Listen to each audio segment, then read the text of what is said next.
ಮಾಡಬೇಕು ಅಂತ. ಮುಖದ ಮೇಲೆಲ್ಲ ಕೆಸರು ಬಿದ್ದಿದ್ರು ಕರ್ನಾಟಕ ಒರೆಸ್ಕೊಂಡು ಎಲ್ಲ ಸರಿ ಇದೆ ಅಂತ ಹೇಳ್ಕೊಂಡು ಹೋಗ್ತಕ್ಕಂತ ನೀವು ಬಂಡತನ ಈ ಪಕ್ಷಕ್ಕೆ ಬಂದ್ಬಿಟ್ಟಿದೆಯಲ್ಲ. ಹೇಳ್ತಾ ಇದ್ರು ಕೇವಲ ಆನ್ಸರ್ ಮಾಡಬೇಕಾದ್ರೆ ಇಬ್ರೇನೆ ಸಿದ್ದರಾಮಯ್ಯ ಅಥವಾ ಡಿ.ಕೆ. ಶಿವಕುಮಾರ್ ಅಂತೇಳಿ. ನೋಡಿ, ಆ ಸತ್ಯ ಅಜಯ್ ಸಿಂಗ್ ಅವರಿಗೆ ಗೊತ್ತಿಲ್ಲ, ಇಕ್ಬಾಲ್ ಹುಸೇನಿಗೆ ಗೊತ್ತಿಲ್ಲ, ಬಸವರಾಜ್ ಶಿವಗಂಗ ಗೊತ್ತಿಲ್ಲ, ಕೆ.ಎನ್. ರಾಜಣ್ಣಂಗೆ ಗೊತ್ತಿಲ್ಲ, ಡಿ.ಕೆ. ಸುರೇಶ್ ಗೊತ್ತಿಲ್ಲ, ಬಾಲಕೃಷ್ಣ ಗೊತ್ತಿಲ್ಲ, ಕಡ್ಲೂರು ಉದಯ್ ಗೊತ್ತಿಲ್ಲ. ಇವ್ರು ಯಾರಿಗೂ ಗೊತ್ತಿಲ್ಲ. ಬಾಯಿಗೆ ಬಂದಂಗೆ ರಸ್ತೆ ಹಾದಿ ಬೀದಿಗಳೊಳಗಡೆಗೆ ಇವ್ರು ಫಸ್ಟ್ ಡೇ ಇಂದನೇ ಕಿತ್ತಾಟ ಶುರುವಾಗಿದೆ. ನೋಡಿ ಸ್ಮಿತಾ, ಒಂದು ವಿಷಯ ಏನಂತ ಹೇಳಿದ್ರೆ, ನಾನು ಆಗ್ಲೇ ಹೇಳ್ತಾ ಇದ್ದೆ, ಈ ನೋಡಿ ಹೋದ ಮಂಗಳವಾರ ಸರ್ಕಾರಿ ಕಾರ್ಯಕ್ರಮಗಳು ಇಬ್ರು ಇರಬೇಕಾಗಿತ್ತು, ಎದುರು ಬದ್ರು ಬಂದಿಲ್ಲ. ಬುಧವಾರ ಸರ್ಕಾರಿ ಕಾರ್ಯಕ್ರಮಗಳು ಇಬ್ರು ಎದುರು ಬದ್ರು ಬಂದಿಲ್ಲ. ಒಬ್ರು ಮುಖ ಒಬ್ರು ನೋಡ್ಕೊಳ್ಳೋಕೆ ಸ್ಥಿತಿ ಒಳಗಡೆ ಇಲ್ಲ. ಶನಿವಾರ ಏನಾಯ್ತು ಅಂದ್ರೆ ವೇಣುಗೋಪಾಲ್ ಫೋನ್ ಮಾಡಬೇಕಾಯ್ತು, ನೀವು ಬ್ರೇಕ್ಫಾಸ್ಟ್ ಮೀಟಿಂಗ್ ಮಾಡಿ ಮೀಟಿಂಗ್ ಅಲ್ಲಿ ಒಬ್ರೊಬ್ರು ಸೇರ್ಕೊಂಡು ಮಾತಾಡಿ ಅಂತೇಳಿ. ಹೈಕಮಾಂಡ್ ತೀರ್ಮಾನ ಕೊಟ್ಟ ಮೇಲೆ ಒಬ್ರಿಗೊಬ್ರು ಕೂತ್ಕೊಂಡು ಮಾತಾಡ್ತಕ್ಕಂಥ ಪರಿಸ್ಥಿತಿ. ಇಷ್ಟೆಲ್ಲ ಇದ್ರೂ ಕೂಡ ಇವತ್ತು ಕೂಡ ಏನೂ ಆಗಿಲ್ಲ ಅಂತಾರಲ್ಲ, ಈ ಎಮ್ಮೆ ಚರ್ಮಕ್ಕೆ ಏನ್ ಹೇಳ್ಬೇಕು ಗೊತ್ತಾಗಲ್ಲ. ಆದ್ರೆ ಒಂದ್ ವಿಷಯ ಮಾತ್ರ ಹೇಳ್ತೀನಿ ಸ್ಮಿತಾ, ನೀವಾಗಲೇ ಮುಖ್ಯಾಂಶ ಓದಬೇಕಾದ್ರೆ ಒಂದಷ್ಟು ವಿಷಯಗಳು ಓದಿದ್ರಿ. ಆದ್ರೆ ಅದೇ ಸಂದರ್ಭದಲ್ಲಿ ಮೆಕ್ಕೆಜೋಳದ ರೈತರು ಇವತ್ತು ಬೆಳಗ್ಗೆ ತೋರಿಸಿದಿರಿ ನೀವು, ಮೆಕ್ಕೆಜೋಳದ ರೈತರು ಅಲ್ಲಿ ಬೆಂಕಿ ಇಟ್ಕೊಂಡು ಒದ್ದಾಡ್ತಾ ಇದ್ದಾರೆ. ಅದನ್ನ ತೋರಿಸಿಲ್ಲ. ಅದಕ್ಕೆ ಹತ್ರ ಹೋಗ್ಲಿಕ್ಕೆ ಯಾವ ಕಾಂಗ್ರೆಸ್ ನಾಯಕರಿಗೂ ಯೋಗ್ಯತೆ ಇಲ್ಲ ಅಥವಾ ಸಮಯ ಇಲ್ಲ. ಯಾಕೆ ಸಿಂಹಾಸನದಲ್ಲಿ ಒಡೆದಾಡಬೇಕಲ್ಲ. ನಾನಿವತ್ತು ಕೇಳ್ಕೊಳ್ತಿರೋದಷ್ಟೇ ಕಾಂಗ್ರೆಸ್ಗೆ, 8ನೇ ತಾರೀಕಿನ ಅಧಿವೇಶನ ಶುರುವಾಗ್ತಿದೆ. ನಾನು ಮೊನ್ನೆ ನಿಮ್ಮ ಹತ್ರ ಮಾತಾಡ್ತಾ ಹೇಳಿದೆ, ಆ ಅಧಿವೇಶನಕ್ಕೆ ನಿಮ್ದು ಕಿತ್ತಾಟಗಳನ್ನ, ಈ ಚಿಲ್ಲರೆ ಆಟಗಳನ್ನ ತೀರ್ಮಾನ ಮಾಡ್ಕೊಂಡು ಬನ್ನಿ. ಹಂಗಾಮಿ ಮುಖ್ಯಮಂತ್ರಿ ಅಲ್ಲ ರಾಜ್ಯಕ್ಕೆ ಉತ್ತರ ಕೊಡಬೇಕಾಗಿರೋದು, ಒಬ್ಬ ನಿಜವಾದ ಮುಖ್ಯಮಂತ್ರಿ ಕೊಡಬೇಕು. ಆ ನಿಜವಾದ ಮುಖ್ಯಮಂತ್ರಿ ಯಾರು ಅಂತೇಳಿ ನೀವು ಹೊಡೆದಾಡ್ಕೊಂಡು ಬಡದಾಡ್ಕೊಂಡು ಕಿತ್ತಾಡ್ಕೊಂಡು ಆಮೇಲೆ ತೀರ್ಮಾನ ಮಾಡ್ಕೊಂಡು ಬನ್ನಿ ಅಂತ ಅದೇ ಮಾಡ್ತಿದ್ದಾರೆ. ಅದೇ ಪ್ರಾಸೆಸ್ ಅಲ್ಲಿ ಇದೆ. ನಾಳೆ ಸಿದ್ದರಾಮಯ್ಯ ಫೇವರೇಟ್ ಡಿಶ್ ಡಿ.ಕೆ. ಶಿವಕುಮಾರ್ ಅವ್ರ ಮನೇಲಿ ಸರ್ವ್ ಮಾಡ್ತಾರೆ, ಮುಗಿದೋಗುತ್ತೆ ಅಲ್ಲಿಗೆ. ಸ್ಮಿತಾ, ಇವ್ರು ಹೇಳ್ತಿರೋದು ನೋಡ್ರಿ, ನೆನ್ನೆ ಮೊನ್ನೆಯಿಂದ ಶುರುವಾಗಿರೋದು. ಇದು ಶುರುವಾಗಿದ್ದು ಯಾವಾಗ ಗೊತ್ತಾ?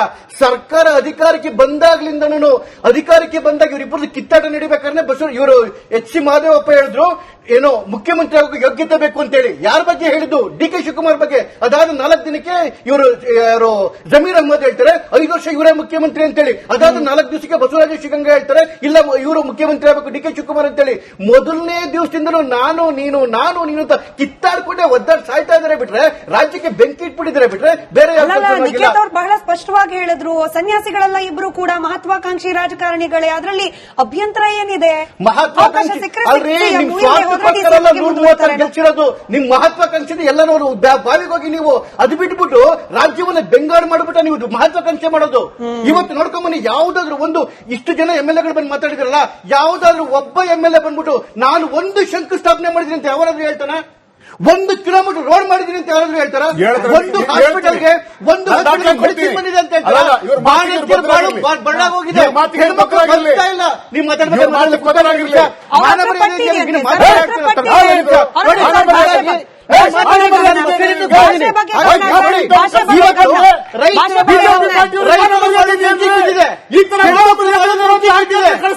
ಯುವಕರ ಬಡ ಬೆಂಕಿ. ಚಂದ್ರಶೇಖರ್ ಅವರೇ,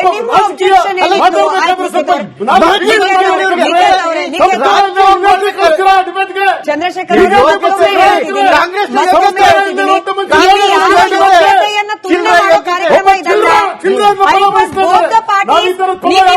ಪಕ್ಷಗಳ ಪ್ರತಿನಿಧಿಗಳು ನೀವು. ಚಂದ್ರಶೇಖರ್ ಅವರೇ, ನೀವು ಮಾತಾಡುವ ಪ್ರತಿ ಪದ ನಿಖಿತ್ ಅವರೇ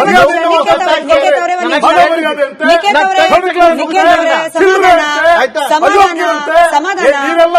ಚಂದ್ರಶೇಖರ್ ಅವರೇ, ನೀವಾದ ಪ್ರತಿ ಪದ ಚಂದ್ರಶೇಖರ್ ಅವರೇ, ನೀವಾದ ಪ್ರತಿ ಪದ ನಿಮ್ಮ ಪಕ್ಷದ ಪ್ರತಿನಿಧಿಯಾಗಿ ಆಡೋ ಪದ ಆಗಿರುತ್ತೆ, ಮರಿಬೇಡಿ. ಭಾಷೆ ಬಗ್ಗೆ ಗಮನ ಇಟ್ಕೊಳ್ಳಿ. ಶಂಕುಸ್ಥಾಪನೆಯ ಲೆಕ್ಕದ ಪಟ್ಟಿಯನ್ನ ನಿಖಿತ್ ಅವ್ರು ಕೊಡ್ತಾರೆ. ನಿಖಿತ್ ಪಾಯಿಂಟ್ ಮಾಡ್ತಾರೆ.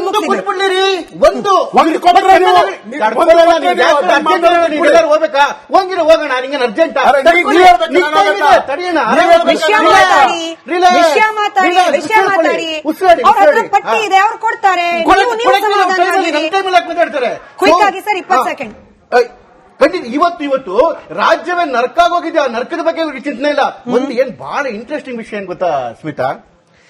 ಇದು ಕೇವಲ ಡಿ.ಕೆ. ಶಿವಕುಮಾರ್ ಮತ್ತೆ ಸಿದ್ದರಾಮಯ್ಯನ ಹೊಡೆದಾಟಕ್ಕೆ ನಿಂತಿಲ್ಲ. ಇದು ಇಡೀ ಕಾಂಗ್ರೆಸ್ ಇಬ್ಬಾಗ ಹೋಗುತ್ತೆ, ಕಾಂಗ್ರೆಸ್ ಡಿವೈಡ್ ಆಗುತ್ತೆ. ಒಂದು ಇಂಟ್ರೆಸ್ಟಿಂಗ್ ಫ್ಯಾಕ್ಟರ್ ನಿಮ್ಗೆ ಹೇಳ್ಬೇಕು ಅಂತ ಹೇಳಿದ್ರೆ, ನೋಡಿ, ಯಾವಾಗ ಕರ್ನಾಟಕದವರು ರಾಷ್ಟ್ರೀಯ ಕಾಂಗ್ರೆಸ್ ಅಧ್ಯಕ್ಷರಾಗಿದ್ದಾರೆ ಅವಾಗೆಲ್ಲ ಕಾಂಗ್ರೆಸ್ ಸ್ಪ್ಲಿಟ್ ಆಗಿದೆ. 67ರಲ್ಲಿ ಯಡಿಯೂರಪ್ಪ ಅಧ್ಯಕ್ಷರಾದ್ರು, 69ರಲ್ಲಿ ಕಾಂಗ್ರೆಸ್ ಭಾಗ ಆಯಿತು, 78ರಲ್ಲಿ ದೇವರಾಜು ಏನು ರಾಷ್ಟ್ರೀಯ ಅಧ್ಯಕ್ಷ ಆದ್ರು, ಕಾಂಗ್ರೆಸ್ ಸ್ಪ್ಲಿಟ್ ಆಯ್ತು. ಈಗ ಮಲ್ಲಿಕಾರ್ಜುನ್ ಖರ್ಗೆ ಅವರು ಅಧ್ಯಕ್ಷರಾಗಿದ್ದಾರೆ. ಈಗ ಕಾಂಗ್ರೆಸ್ ಸ್ಪ್ಲಿಟ್ ಆಗುತ್ತೆ. ಅದೇನೇ ಬಿಹಾರ್ ಎಲೆಕ್ಷನ್ ಆದ್ಮೇಲೆ ಮೋದಿ ಅವರು ಮಾತಾಡ್ತಿದ್ದು. ಅಂದ್ರೆ ಇವತ್ತು ಕೇವಲ ಇದು ಸಿದ್ದರಾಮಯ್ಯ ಮತ್ತೆ ಡಿ.ಕೆ. ಶಿವಕುಮಾರ್ ಹೋರಾಟಕ್ಕೆ ಅಷ್ಟೇ ನಿಂತಿಲ್ಲ. ಈಗಾಗಲೇ ಬಿಹಾರಲ್ಲಿ ಗಲಾಟೆ ಶುರುವಾಗಿದೆ, ಉತ್ತರ ಪ್ರದೇಶ ಶುರುವಾಗಿದೆ, ರಾಜಸ್ಥಾನದಲ್ಲಿ ನಡೀತಾ ಇದೆ. ಇವತ್ತು ಆ ಒಂದು ಕುಟುಂಬಕ್ಕೆ ನೆಗ್ಬಿದಿರ್ತಕ್ಕಂಥ ಅಷ್ಟೂ ಒಂದು ಇದಕ್ಕೆ ಇಡೀ ಕಾಂಗ್ರೆಸ್ ಇದ್ಭಾಗ ಆಗ್ತಿದೆ. ನಮ್ಮ ಪ್ರಶ್ನೆ ಅಂತ ಹೇಳಿದ್ರೆ ರಾಜ್ಯವನ್ನ ನರ್ಕ ಮಾಡಿ ನಿಮ್ ಮಹತ್ವಾಕಾಂಕ್ಷೆ ಅಂತ ನಾಚಿಕೆ ಆಗ್ಬೇಕು.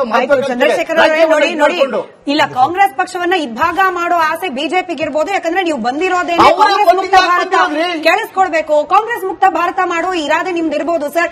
ರಾಜ್ಯದ ಜನ ವೋಟ್ ಹಾಕಿ ಸುಭದ್ರವಾದ ಸರ್ಕಾರ ಕೊಟ್ಟಿದ್ದಾರೆ. ಆ ಸರ್ಕಾರ ಗಟ್ಟಿಯಾಗಿರ್ಲಿ ಅನ್ನೋ ಆಶಯದೊಂದಿಗೆ ನಾವು ಚರ್ಚೆ ಮಾಡ್ತಿದೀವಿ. ಅದಕ್ಕೆ ಸೀಮಿತ ಅಂತ ಮುಖದ ಮೇಲೆಲ್ಲ ಕೆಸರು ಬಿದ್ದಿದ್ರು ಕರ್ನಾಟಕ ಒರೆಸ್ಕೊಂಡು ಎಲ್ಲ ಸರಿ ಇದೆ ಅಂತ ಹೇಳ್ಕೊಂಡು ಹೋಗ್ತಕ್ಕಂಥ ನೀವು ಬಂಡತನ ಈ ಪಕ್ಷಕ್ಕೆ ಬಂದ್ಬಿಟ್ಟಿದೆಯಲ್ಲ. ಹೇಳ್ತಾ ಇದ್ರು ಕೇವಲ ಆನ್ಸರ್ ಮಾಡ್ಬೇಕಾದ್ರೆ ಇಬ್ರೇನೇ ಸಿದ್ದರಾಮಯ್ಯ ಅಥವಾ ಡಿ ಕೆ ಶಿವಕುಮಾರ್ ಅಂತೇಳಿ. ನೋಡಿ, ಆ ಸತ್ಯ ಅಜಯ್ ಸಿಂಗ್ ಅವರಿಗೆ ಗೊತ್ತಿಲ್ಲ, ಇಕ್ಬಾಲ್ ಹುಸೇನಿಗೆ ಗೊತ್ತಿಲ್ಲ, ಬಸವರಾಜ್ ಶಿವಗಂಗ ಗೊತ್ತಿಲ್ಲ, ಕೆ ಎನ್ ರಾಜಣ್ಣಂಗೆ ಗೊತ್ತಿಲ್ಲ, ಡಿ ಕೆ ಸುರೇಶ್ ಗೊತ್ತಿಲ್ಲ, ಬಾಲಕೃಷ್ಣ ಗೊತ್ತಿಲ್ಲ, ಕಡ್ಲೂರು ಉದಯ್ ಗೊತ್ತಿಲ್ಲ. ಇವ್ರು ಯಾರಿಗೂ ಗೊತ್ತಿಲ್ಲ. ಬಾಯಿಗೆ ಬಂದಂಗೆ ರಸ್ತೆ ಹಾದಿ ಬೀದಿಗಳೊಳಗಡೆಗೆ ಇವ್ರು ಫಸ್ಟ್ ಡೇ ಇಂದನೇ ಕಿತ್ತಾಟ ಶುರುವಾಗಿದೆ. ನೋಡಿ ಸ್ಮಿತಾ, ಒಂದು ವಿಷಯ ಏನಂತ ಹೇಳಿದ್ರೆ, ನಾನು ಆಗ್ಲೇ ಹೇಳ್ತಾ ಇದ್ದೆ, ಈ ನೋಡಿ ಹೋದ ಮಂಗಳವಾರ ಸರ್ಕಾರಿ ಕಾರ್ಯಕ್ರಮಗಳು ಇಬ್ರು ಇರಬೇಕಾಗಿತ್ತು, ಎದುರು ಬದ್ರು ಬಂದಿಲ್ಲ. ಬುಧವಾರ ಸರ್ಕಾರಿ ಕಾರ್ಯಕ್ರಮಗಳು ಎದುರು ಬದ್ರು ಬಂದಿಲ್ಲ. ಒಬ್ರು ಮುಖ ಒಬ್ರು ನೋಡ್ಕೊಳ್ಳೋಕೆ ಸ್ಥಿತಿ ಒಳಗಡೆ ಇಲ್ಲ. ಶನಿವಾರ ಏನಾಯ್ತು ಅಂದ್ರೆ ವೇಣುಗೋಪಾಲ್ ಫೋನ್ ಮಾಡಬೇಕಾಯ್ತು, ನೀವು ಬ್ರೇಕ್ಫಾಸ್ಟ್ ಮೀಟಿಂಗ್ ಮಾಡಿ, ಮೀಟಿಂಗ್ ಅಲ್ಲಿ ಒಬ್ರೊಬ್ರು ಸೇರ್ಕೊಂಡು ಮಾತಾಡಿ ಅಂತೇಳಿ ಹೈಕಮಾಂಡ್ ತೀರ್ಮಾನ ಕೊಟ್ಟ ಮೇಲೆ ಒಬ್ರಿಗೊಬ್ರು ಕೂತ್ಕೊಂಡು ಮಾತಾಡ್ತಕ್ಕಂಥ ಪರಿಸ್ಥಿತಿ. ಇಷ್ಟೆಲ್ಲ ಇದ್ರೂ ಕೂಡ ಇವತ್ತು ಕೂಡ ಏನೂ ಆಗಿಲ್ಲ ಅಂತಾರಲ್ಲ. ಈ ಎಮ್ಮೆ ಚರ್ಮಕ್ಕೆ ಏನ್ ಹೇಳ್ಬೇಕು ಗೊತ್ತಾಗಲ್ಲ. ಆದ್ರೆ ಒಂದ್ ವಿಷಯ ಮಾತ್ರ ಹೇಳ್ತೀನಿ ಸ್ಮಿತಾ, ನೀವಾಗಲೇ ಮುಖ್ಯಾಂಶ ಓದಬೇಕಾದ್ರೆ ಒಂದಷ್ಟು ವಿಷಯಗಳು ಓದಿದ್ರಿ. ಆದ್ರೆ ಅದೇ ಸಂದರ್ಭದಲ್ಲಿ ಮೆಕ್ಕೆಜೋಳದ ರೈತರು ಇವತ್ತು ಬೆಳಗ್ಗೆ ತೋರಿಸಿದಿರಿ ನೀವು, ಮೆಕ್ಕೆಜೋಳದ ರೈತರು ಅಲ್ಲಿ ಬೆಂಕಿ ಇಟ್ಕೊಂಡು ಓದಾಡ್ತಾ ಇದ್ದಾರೆ. ಅದನ್ನ ತೋರಿಸಿಲ್ಲ. ಅದಕ್ಕೆ ಹೋಗ್ಲಿಕ್ಕೆ ಯಾವ ಕಾಂಗ್ರೆಸ್ ನಾಯಕರಿಗೂ ಯೋಗ್ಯತೆ ಇಲ್ಲ ಅಥವಾ ಸಮಯ ಇಲ್ಲ. ಯಾಕೆ ಸಿಂಹಾಸನದಲ್ಲಿ ಹೊಡೆದಾಡಬೇಕಲ್ಲ. ನಾನಿವತ್ತು ಕೇಳ್ಕೊಳ್ತಿರೋದಷ್ಟೇ ಕಾಂಗ್ರೆಸ್ಗೆ, 8ನೇ ತಾರೀಕಿನ ಅಧಿವೇಶನ ಶುರುವಾಗ್ತಿದೆ. ನಾನು ಮೊನ್ನೆ ನಿಮ್ಮ ಹತ್ರ ಮಾತಾಡ್ತಾ ಹೇಳಿದೆ, ಆ ಅಧಿವೇಶನಕ್ಕೆ ನಿಮ್ದು ಕಿತ್ತಾಟಗಳನ್ನ, ಈ ಚಿಲ್ಲರೆ ಆಟಗಳನ್ನ ತೀರ್ಮಾನ ಮಾಡ್ಕೊಂಡು ಬನ್ನಿ. ಹಂಗಾಮಿ ಮುಖ್ಯಮಂತ್ರಿ ಅಲ್ಲ ರಾಜ್ಯಕ್ಕೆ ಉತ್ತರ ಕೊಡಬೇಕಾಗಿರೋದು, ಒಬ್ಬ ನಿಜವಾದ ಮುಖ್ಯಮಂತ್ರಿ ಕೊಡಬೇಕು. ಆ ನಿಜವಾದ ಮುಖ್ಯಮಂತ್ರಿ ಯಾರು ಅಂತೇಳಿ ನೀವು ಹೊಡೆದಾಡ್ಕೊಂಡು ಬಡದಾಡ್ಕೊಂಡು ಕಿತ್ತಾಡ್ಕೊಂಡು ಆಮೇಲೆ ತೀರ್ಮಾನ ಮಾಡ್ಕೊಂಡು ಬನ್ನಿ ಅಂತ ಹೇಳಿ ಮಾಡ್ತಿದ್ದಾರೆ. ಅದೇ ಪ್ರಾಸೆಸ್ ಇದೆ. ಕರೆಕ್ಟ್. ನಾಳೆ Siddaramaiah favourite dish D K Shivakumar ಅವ್ರ ಮನೇಲಿ ಸರ್ವ್ ಮಾಡ್ತಾರೆ, ಮುಗಿದೋಗುತ್ತೆ ಅಲ್ಲಿಗೆ. ಸ್ಮಿತಾ, ಇವ್ರು ಹೇಳ್ತಿರೋದು ನೋಡ್ರಿ, ನೆನ್ನೆ ಮುನ್ನಿಂದ ಶುರುವಾಗಿರೋದು. ಇದು ಶುರುವಾಗಿದ್ದು ಯಾವತ್ತು ಗೊತ್ತಾ? ಸರ್ಕಾರ ಅಧಿಕಾರಕ್ಕೆ ಬಂದಾಗ್ಲಿಂದನೂ, ಅಧಿಕಾರಕ್ಕೆ ಬಂದಾಗ ಇವರಿಬ್ಬರು ಕಿತ್ತಾಟ ನಡಿಬೇಕಾದ್ರೆ ಇವರು ಎಚ್ ಸಿ ಮಹದೇವಪ್ಪ ಹೇಳಿದ್ರು, ಏನೋ ಮುಖ್ಯಮಂತ್ರಿ ಆಗೋಕೆ ಯೋಗ್ಯತೆ ಬೇಕು ಅಂತೇಳಿ. ಯಾರ ಬಗ್ಗೆ ಹೇಳಿದ್ದು? ಡಿ ಕೆ ಶಿವಕುಮಾರ್ ಬಗ್ಗೆ. ಅದಾದ 4 ದಿನಕ್ಕೆ ಇವರು ಜಮೀರ್ ಅಹ್ಮದ್ ಹೇಳ್ತಾರೆ 5 ವರ್ಷ ಇವರೇ ಮುಖ್ಯಮಂತ್ರಿ ಅಂತೇಳಿ. ಅದಾದ 4 ದಿವಸಕ್ಕೆ ಬಸವರಾಜ ಶಿವಗಂಗ ಹೇಳ್ತಾರೆ ಇಲ್ಲ ಇವರು ಮುಖ್ಯಮಂತ್ರಿ ಆಗಬೇಕು ಡಿ ಕೆ ಶಿವಕುಮಾರ್ ಅಂತೇಳಿ. ಮೊದಲನೇ ದಿವಸದಿಂದಲೂ ನಾನು ನೀನು ಅಂತ ಕಿತ್ತಾಡ್ಕೊಂಡೆ ಒದ್ದಾಡಿ ಸಾಯ್ತಾ ಇದ್ದಾರೆ ಬಿಟ್ರೆ, ರಾಜ್ಯಕ್ಕೆ ಬೆಂಕಿ ಇಟ್ಬಿಟ್ಟಿದ್ದಾರೆ ಬಿಟ್ರೆ ಬೇರೆ. ನಿಖಿತ್ ಅವರು ಬಹಳ ಸ್ಪಷ್ಟವಾಗಿ ಹೇಳಿದ್ರು, ಸನ್ಯಾಸಿಗಳೆಲ್ಲ ಇಬ್ರು ಕೂಡ ಮಹತ್ವಾಕಾಂಕ್ಷಿ ರಾಜಕಾರಣಿಗಳೇ, ಅದರಲ್ಲಿ ಅಭ್ಯಂತರ ಏನಿದೆ? ಮಹತ್ವಾಕಾಂಕ್ಷಿ ಗೆಲ್ಸಿರೋದು ನಿಮ್ ಮಹತ್ವಾಕಾಂಕ್ಷೆ ಎಲ್ಲ ಬಾವಿಗೆ ಹೋಗಿ ನೀವು ಅದು ಬಿಟ್ಬಿಟ್ಟು ರಾಜ್ಯವನ್ನ ಬೆಂಗಾಡು ಮಾಡ್ಬಿಟ್ಟು ನೀವು ಮಹತ್ವಾಕಾಂಕ್ಷೆ ಮಾಡೋದು. ಇವತ್ತು ನೋಡ್ಕೊಂಬನ್ನಿ, ಯಾವುದಾದ್ರೂ ಒಂದು ಇಷ್ಟು ಜನ ಎಂಎಲ್ಎಗಳು ಬಂದು ಮಾತಾಡಿದ್ರಲ್ಲ, ಯಾವುದಾದ್ರೂ ಒಬ್ಬ ಎಂಎಲ್ಎ ಬಂದ್ಬಿಟ್ಟು ನಾನು ಒಂದು ಶಂಕುಸ್ಥಾಪನೆ ಮಾಡಿದ್ದೀನಿ ಅಂತ ಯಾರಾದ್ರೂ ಹೇಳ್ತಾನ? 1 ಕಿಲೋಮೀಟರ್ ರೋಡ್ ಮಾಡಿದೀನಿ ಅಂತ ಯಾರಾದ್ರೂ ಹೇಳ್ತಾರ? ಒಂದು ಹಾಸ್ಪಿಟಲ್ಗೆ ಒಂದು ಮೆಡಿಸಿನ್ ಬಂದಿದೆ ಅಂತ ಹೇಳ್ತಾರ? ಬಳ್ಳಾಗೋಗಿದೆ, ಹೆಣ್ಮಕ್ಳು ಬರ್ತಾ ಇಲ್ಲ. ನೀವು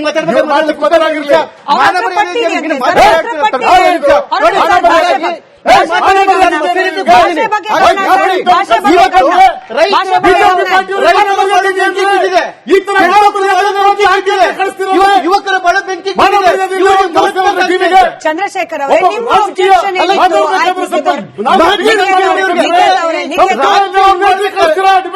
ಚಂದ್ರಶೇಖರ್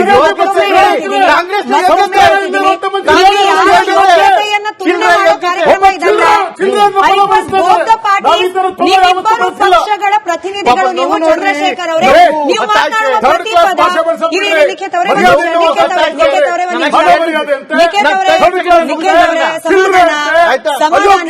ಸಮಾಧಾನ. ಚಂದ್ರಶೇಖರ್ ಅವರೇ, ನೀವಾದ ಪ್ರತಿ ಪದ ಚಂದ್ರಶೇಖರ್ ಅವರೇ, ನೀವಾದ ಪ್ರತಿ ಪದ ನಿಮ್ಮ ಪಕ್ಷದ ಪ್ರತಿನಿಧಿಯಾಗಿ ಮಾಡೋ ಪದ ಆಗಿರುತ್ತೆ, ಮರಿಬೇಡಿ. ಭಾಷೆ ಬಗ್ಗೆ ಗಮನ ಇಟ್ಕೊಳ್ಳಿ.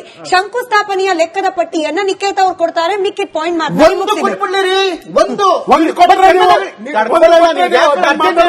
ಹೋಗ್ಬೇಕಾ? ಹೋಗಿರೋ ಹೋಗೋಣ, ನಿಂಗೇನು ಅರ್ಜೆಂಟ್? ವಿಷಯ ಮಾತಾಡಿ. ಅವ್ರ ಹತ್ರ ಪಟ್ಟಿ ಇದೆ, ಅವ್ರು ಕೊಡ್ತಾರೆ. ಕ್ವಿಕ್ ಆಗಿ ಸರ್, 20 ಸೆಕೆಂಡ್. ಖಂಡಿತ. ಇವತ್ತು ರಾಜ್ಯವೇ ನರ್ಕಾಗೋಗಿದೆ. ಆ ನರ್ಕದ ಬಗ್ಗೆ ಇವ್ರಿಗೆ ಚಿಂತನೆ ಇಲ್ಲ. ಒಂದು ಏನ್ ಬಹಳ ಇಂಟ್ರೆಸ್ಟಿಂಗ್ ವಿಷಯ ಏನ್ ಗೊತ್ತಾ ಸ್ಮಿತಾ? ಇದು ಕೇವಲ ಡಿ ಕೆ ಶಿವಕುಮಾರ್ ಮತ್ತೆ ಸಿದ್ದರಾಮಯ್ಯನ ಹೊಡೆದಾಟಕ್ಕೆ ನಿಂತಿಲ್ಲ. ಇದು ಇಡೀ ಕಾಂಗ್ರೆಸ್ ಇಬ್ಬಾಗ ಹೋಗುತ್ತೆ. ಕಾಂಗ್ರೆಸ್ ಡಿವೈಡ್ ಆಗುತ್ತೆ. ಒಂದು ಇಂಟ್ರೆಸ್ಟಿಂಗ್ ಫ್ಯಾಕ್ಟರ್ ನಿಮ್ಗೆ ಹೇಳ್ಬೇಕು ಅಂತ ಹೇಳಿದ್ರೆ ನೋಡಿ, ಯಾವಾಗ ಕರ್ನಾಟಕದವರು ರಾಷ್ಟ್ರೀಯ ಕಾಂಗ್ರೆಸ್ ಅಧ್ಯಕ್ಷರಾಗಿದ್ದಾರೆ ಅವಾಗೆಲ್ಲ ಕಾಂಗ್ರೆಸ್ ಸ್ಪ್ಲಿಟ್ ಆಗಿದೆ. 67ರಲ್ಲಿ ನಿಜಲಿಂಗಪ್ಪ ಅಧ್ಯಕ್ಷರಾದ್ರು, 69ರಲ್ಲಿ ಕಾಂಗ್ರೆಸ್ ಭಾಗ ಆಯಿತು, 78ರಲ್ಲಿ ದೇವರಾಜಸ್ಸು ಏನು ರಾಷ್ಟ್ರೀಯ ಅಧ್ಯಕ್ಷರಾದ್ರು, ಕಾಂಗ್ರೆಸ್ ಸ್ಪ್ಲಿಟ್ ಆಯಿತು. ಈಗ ಮಲ್ಲಿಕಾರ್ಜುನ್ ಖರ್ಗೆ ಅವರು ಅಧ್ಯಕ್ಷರಾಗಿದ್ದಾರೆ, ಈಗ ಕಾಂಗ್ರೆಸ್ ಸ್ಪ್ಲಿಟ್ ಆಗುತ್ತೆ. ಅದೇನೇ ಬಿಹಾರ ಎಲೆಕ್ಷನ್ ಆದ್ಮೇಲೆ ಮೋದಿ ಅವರು ಮಾತಾಡ್ತಿದ್ದು. ಅಂದ್ರೆ ಇವತ್ತು ಕೇವಲ ಇದು ಸಿದ್ದರಾಮಯ್ಯ ಮತ್ತೆ ಡಿ ಕೆ ಶಿವಕುಮಾರ್ ಹೋರಾಟಕ್ಕೆ ಅಷ್ಟೇ ನಿಂತಿಲ್ಲ, ಈಗಾಗಲೇ ಬಿಹಾರಲ್ಲಿ ಗಲಾಟೆ ಶುರುವಾಗಿದೆ, ಉತ್ತರ ಪ್ರದೇಶದಲ್ಲಿ ಶುರುವಾಗಿದೆ, ರಾಜಸ್ಥಾನದಲ್ಲಿ ನಡೀತಾ ಇದೆ. ಇವತ್ತು ಆ ಒಂದು ಕುಟುಂಬಕ್ಕೆ ನೆಚ್ಚಿದಿರ್ತಕ್ಕಂಥ ಅಷ್ಟೂ ಒಂದು ಇದಕ್ಕೆ ಇಡೀ ಕಾಂಗ್ರೆಸ್ ಇದ್ದಾಗ ಆಗ್ತಿದೆ. ನಮ್ಮ ಪ್ರಶ್ನೆ ಅಂತ ಹೇಳಿದ್ರೆ ರಾಜ್ಯವನ್ನು ನರ್ಕ ಮಾಡಿ ನಿಮ್ ಮಹತ್ವಾಕಾಂಕ್ಷೆ ಅಂತ ನಾಚಿಕೆ ಆಗ್ಬೇಕು. ಚಂದ್ರಶೇಖರ್ ನೋಡಿ, ಇಲ್ಲ ಕಾಂಗ್ರೆಸ್ ಪಕ್ಷವನ್ನ ಇಬ್ಬಾಗ ಮಾಡೋ ಆಸೆ ಬಿಜೆಪಿಗೆ ಇರ್ಬೋದು, ಯಾಕಂದ್ರೆ ನೀವು ಬಂದಿರೋದೇನೆ ಕಾಂಗ್ರೆಸ್ ಮುಕ್ತ ಭಾರತ ಕೇಳಿಸ್ಕೊಳ್ಬೇಕು, ಕಾಂಗ್ರೆಸ್ ಮುಕ್ತ ಭಾರತ ಮಾಡೋ ಇರಾದೆ ನಿಮ್ದು ಇರ್ಬೋದು ಸರ್. ರಾಜ್ಯದ ಜನ ವೋಟ್ ಹಾಕಿ ಸುಭದ್ರವಾದ ಸರ್ಕಾರ ಕೊಟ್ಟಿದ್ದಾರೆ, ಆ ಸರ್ಕಾರ ಗಟ್ಟಿಯಾಗಿರ್ಲಿ ಅನ್ನೋ ಆಶಯದೊಂದಿಗೆ ನಾವು ಚರ್ಚೆ ಮಾಡ್ತಿದೀವಿ. ಅದಕ್ಕೆ ಸೀಮಿತ